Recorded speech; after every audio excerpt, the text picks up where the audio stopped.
Bismillahirrahmanirrahim. On conclut notre premier cours. On va voir des formes graves, des formes qui vont menacer le pronostic vital. On va voir l'évolution et les complications qui sont souvent répandues dans ces fractures. Donc pour les gens qui viennent juste de nous suivre, tous ces supports sont dans la description. Abonnez-vous si vous n'êtes pas encore. Je vous invite à un maximum de partage et on conclut notre démarche. Donc pour les formes graves, vous avez premièrement l'engagement, ou bien les fractures qui vont engager le pronostic vital. Si on vous pose la question, la première fracture que vous devez penser, c'est ce que vous voyez à droite dans l'illustration, une fracture de la diaphyse fémorale. Donc c'est une urgence vitale.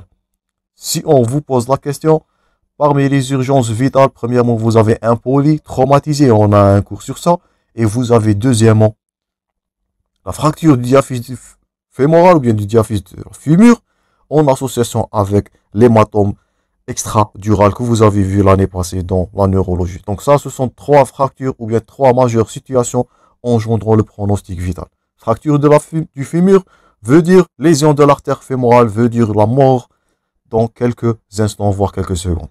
Donc premièrement, fracture du fémur, elles sont susceptibles à engendrer des pertes sanguines massives. Aussi, les fractures des côtes sont susceptibles d'engendrer un problème respiratoire sévère.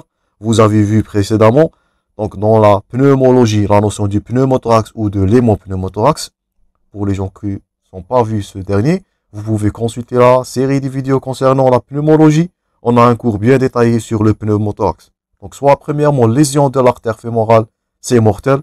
En association, c'est pas écrit dans votre support, mais vous pouvez associer l'hématome extradural qui est malheureusement très vrai mortel. Là voilà, lésions des côtes, elles peuvent perforer le poumon pour en avoir ou bien un hémopneumothorax, urgence vitale eux-mêmes, ou bien les fractures vertébrales, et on a un cours sur ça. Donc ce sont des fractures menaçant le pronostic fonctionnel qui peuvent engendrer à un simple mouvement passif une paralysie. C'est pour cela les fractures, donc parmi les urgences, les fractures de la colonne vertébrale, fractures du rachis, lorsque ces derniers ils sont non stables, et on a un cours bien détaillé sur ça. Donc si on vous pose la question, éliminez-vous en association de l'HED, l'hématome extradural, la fracture du fémur, fracture des côtes qui peuvent engendrer un chapelet costal, notez-vous bien ce terme, ou bien les fractures vertébrales, donc ils vont engager le pronostic. Si ce dernier, ils sont très haut situés, l'exemple c'est de C4, c'est la mort subite par l'arrêt de diaphragme, l'arrêt de l'innervation autonome du muscle diaphragme. Donc 4 urgences vitales ou bien 4 fractures engendrant le pronostic vital.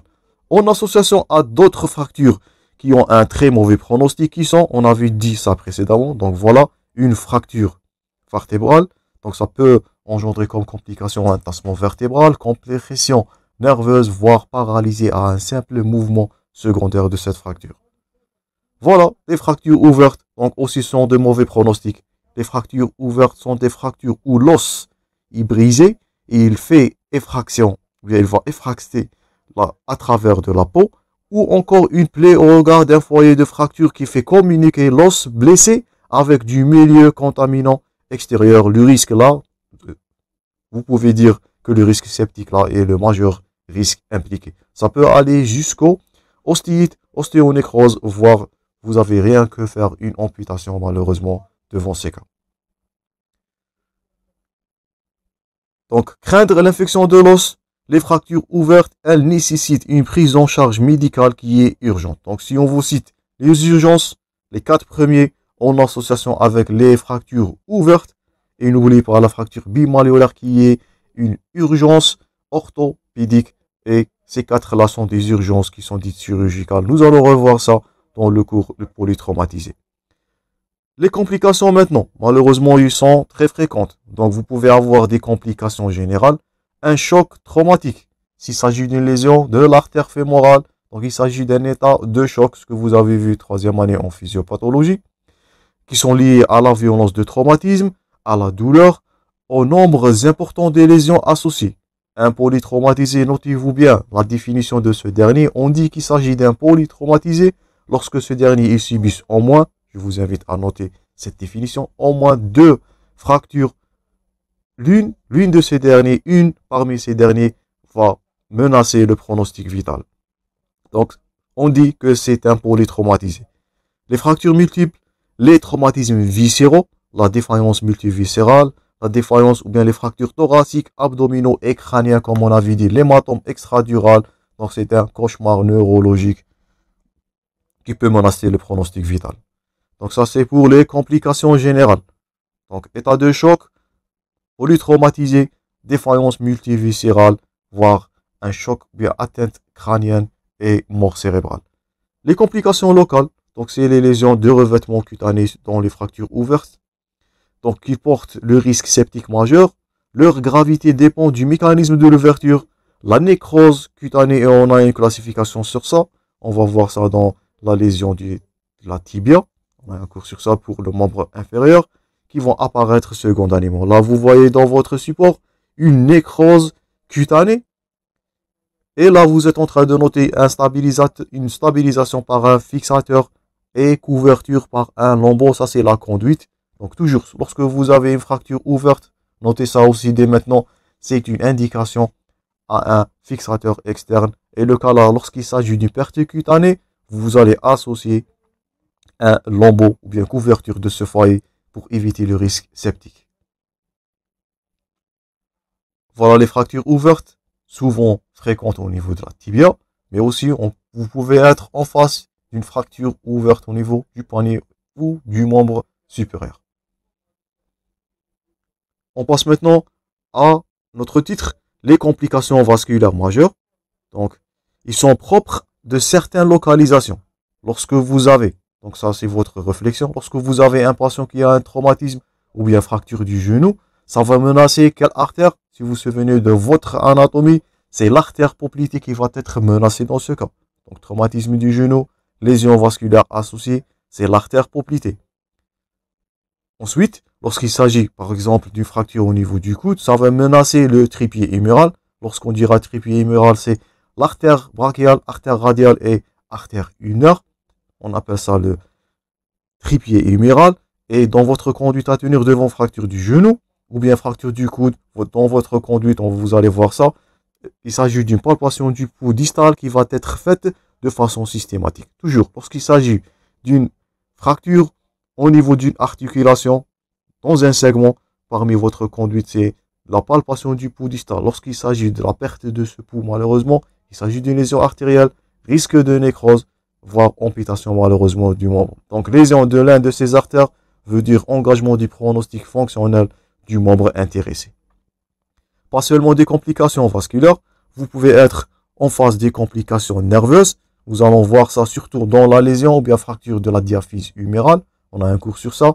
Si on vous pose la question, la complication majeure à craindre devant, soit une fracture de diaphyse humérale, voire une fracture de tête de la fibula ou du péroné, ce sont les deux lésions des deux nerfs. Premier nerf, donc le nerf radial, passage à la face postérieure de la diaphyse humérale. Donc lorsqu'il s'agit d'une fracture diaphysaire humérale, paralysie radiale qui va compliquer une fracture du tiers moyen de ce dernier. Et voilà l'aspect de la paralysie, la main tombante. Lorsque vous avez cet aspect-là avec absence ou bien incapacité de faire une extension totale, il s'agit malheureusement d'une lésion du nerf radial par les deux fragments qui sont tranchants. Voire le deuxième pour le membre inférieur, paralysie du SPE, SPE ou sciatique poplité externe, qui passe au niveau du col de la fibula ou de la tête du péroné. Après une fracture du col du péroné, vous pouvez avoir une lésion ou bien atteinte de l'SPE et la manifestation clinique de ce dernier, c'est l'incapacité de faire une extension dorsale du pied. Donc c'est le steppage ou bien ce que vous avez vu dans le neurologie. C'est pour cela, un examen aussi après la palpation du pouls, un examen de la motricité et de la sensibilité des extrémités, il est primordial. Donc vous pouvez noter dès maintenant dans votre pratique médicale une palpation du pouls qui est systématique en association avec un examen de motricité et de sensibilité avant et après le geste. Vous allez voir ça et c'est médico-légal. Surtout devant la luxation de la tête humérale qu'on va voir prochainement. Les autres complications sont les déplacements secondaires sur un plâtre qui est trop large, le vide. Donc elles doivent être dépistées par des radiographies systémiques de contrôle dans les premières semaines, qui sont favorisées par l'existence d'une fente. Donc ce plâtre-là, il va être plus large. C'est l'œdème qui va être réabsorber ou bien résorber, ça va laisser du vide. Ce vide peut engendrer un cal vicieux ou bien de déplacement secondaire, surtout lorsqu'il s'agit d'une fracture de la diaphyse. Notez-vous bien, des deux os de l'avant-bras fait craindre un déplacement secondaire et une angulation et un cal vicieux de la diaphyse. Aussi, donc il est favorisé par ses fentes ou bien l'œdème ou bien par des autres mouvements secondaires ou bien une mauvaise immobilisation du membre peut engendrer ce déplacement secondaire. Aussi, comme d'autres complications, vous pouvez avoir des troubles trophiques. Là, c'est le fameux syndrome neuro-algodystrophique ou bien l'algo-neurodystrophie. Donc, si vous avez cet aspect-là, qui est un œdème avec un syndrome douloureux, donc c'est une algie post-traumatique et fort probablement, donc il s'agit d'une complication qui est liée à des troubles vasomoteurs qui ont été survenus après un traitement orthopédique. Donc, parmi les complications d'un traitement orthopédique ou bien les effets secondaires, si on peut utiliser le terme, c'est le syndrome neuro-algodystrophique, surtout au niveau du membre inférieur, au niveau de la main. Vous allez voir ça dans les fractures qu'on va aborder prochainement. D'autres complications, retard de consolidation, toujours le syndrome neuro-algodystrophique. Aussi, un retard de consolidation peut être comme complication secondaire.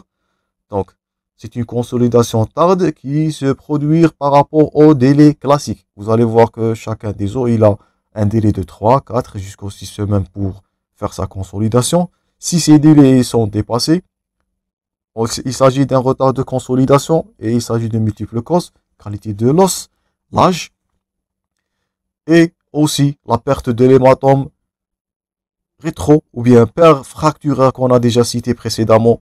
S'il s'agit d'une perte de cet hématome, vous pouvez être en face d'un retard de consolidation. Donc un retard ou bien le plus grave, plutôt absence de consolidation totale. On dit absence de consolidation ou bien notez-vous bien le terme la pseudarthrose. Donc pseudarthrose, absence de consolidation après l'expiration du délai habituel de la consolidation de cet os. Et là vous voyez donc une pseudarthrose qui a survenu au niveau de la métatarse. Donc, cinquième métatarsien après une fracture, absence de consolidation après des délais adéquats pour avoir cette dernière. Donc, retard, pseudarthrose, trouble trophique, syndrome neuro-algodystrophique en association avec la myotrophie qu'on a déjà vu précédemment. Et des cals vicieux secondaires, donc là voilà aussi. Donc, c'est une pseudarthrose au niveau du scaphoïde. Vous allez voir dans le cours du scaphoïde, il s'agit d'un risque de nécrose, si on vous pose la question. Le risque majeur à craindre devant une fracture du scaphoïde, c'est la nécrose. Donc, chaque fracture, elle a ses propres complications. C'est ce qu'on a vu au début de ce cours. Ou bien un cal vicieux secondaire au déplacement, surtout au niveau du membre supérieur. Une consolidation vicieuse quand elle est faite après des déplacements initiaux élémentaires. Donc là, dans votre support, une pseudarthrose du niveau du tibia et un cal vicieux au niveau du tibia. Pseudarthrose, secondairement, souvent, elle est liée à l'ostéite, le risque infectieux au niveau de la tibia. J'espère que vous êtes en train de noter tous les points forts qu'on est en train de citer. On va les revoir au fur et à mesure qu'on va avancer dans ce module. Ou bien un cal vicieux au niveau de la tibia. Et voilà les cals vicieux. Donc, cal vicieux, translation, chevauchement ou bien le valgus qu'on avait dit précédemment. Autres complications qui sont secondaires au traitement orthopédique, c'est la raideur articulaire, surtout au niveau du coude. Donc à craindre lorsqu'il s'agit d'une immobilisation du membre supérieur, il s'agit fort probablement, le risque à craindre, c'est la raideur articulaire. Donc raideur articulaire, diminution des amplitudes articulaires, souvent secondaire à une immobilisation trop prolongée. Si pour cela on fait premièrement un plâtre pendant 3 semaines, les 3 premières semaines de la consolidation. Après, on va faire enlever ce dernier. Donc, les 3 deuxièmes semaines, on fait simplement une attelle pour minimiser le risque d'une immobilisation. Donc, toute immobilisation qui dépassera les 3 semaines, 3 à 4 semaines, elle a du risque de provoquer une raideur articulaire. Donc, ou bien une fracture articulaire ou bien une complication d'une algoneurodystrophie qui peut être évitée par une rééducation active. Ça, c'est le rôle de la rééducation. Et on a une série concernant ce module. On va voir le rôle de la rééducation post-traumatique dans le module de la médecine physique et de la réadaptation.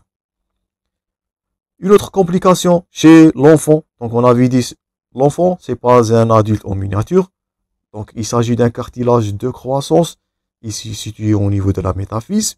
Donc lorsqu'il s'agit d'une lésion ou une fracture épiphysaire, on dit qu'il s'agit d'une lésion ou une perte de continuité de cette cartilage de croissance, et il s'agit d'une notez-vous bien ce terme, épiphysiodèse. Vous allez revoir ça dans les complications ou bien dans le cours concernant les fractures de l'enfant.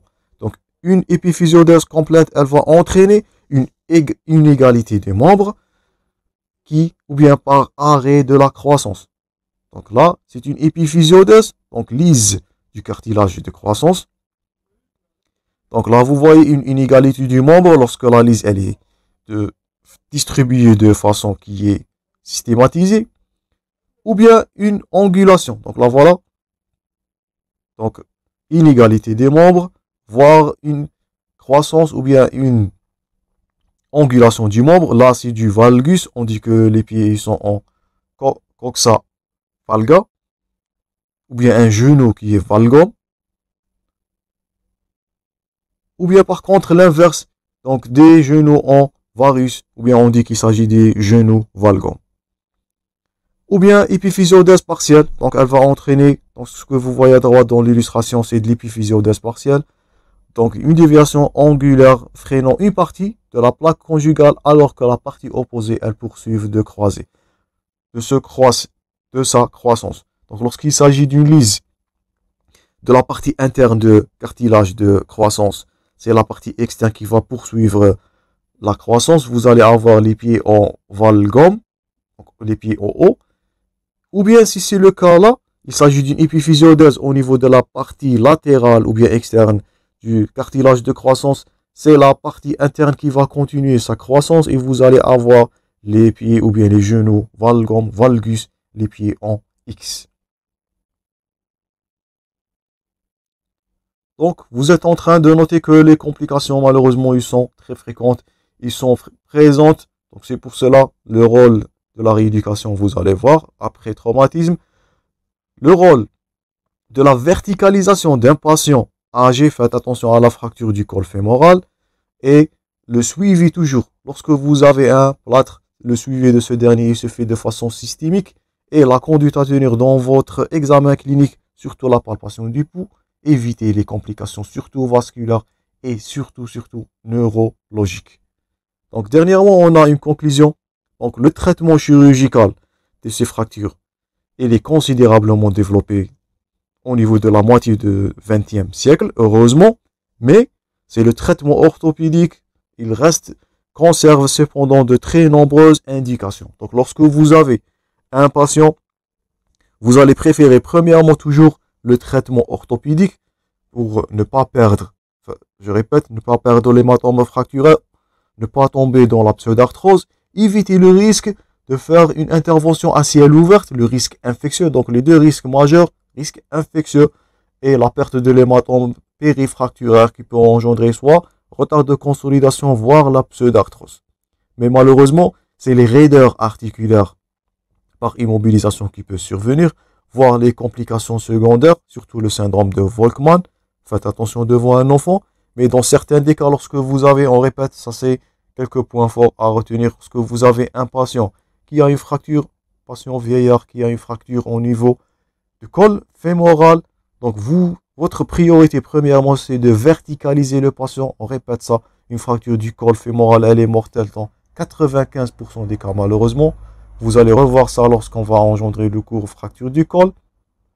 Vous n'avez que le choix d'avoir un traitement ou bien passer à un traitement chirurgical qui est heureusement à développer dans cette moitié de cette 21e, bien 20e siècle. Donc ça c'est tout pour les généralités. J'espère que vous avez noté les points forts. J'espère que ces vidéos sont utiles. Donc tous ces notions, on va les revoir par détail dans notre prochaine partie, ou bien notre prochain cours. On va voir les fractures du membre supérieur, on va voir la conduite devant un polytraumatisé, on va voir les fractures du rachis, très important, urgence sur le pronostic. fonctionnelle de cette dernière, voire pronostic vital. Et on va finir par les fractures du membre inférieur. C'est ce qu'on va voir au fur et à mesure qu'on va avancer dans ce module. Donc, je me remercie pour votre attention. On a prochainement un cours sur la luxation de l'épaule. Merci pour votre attention.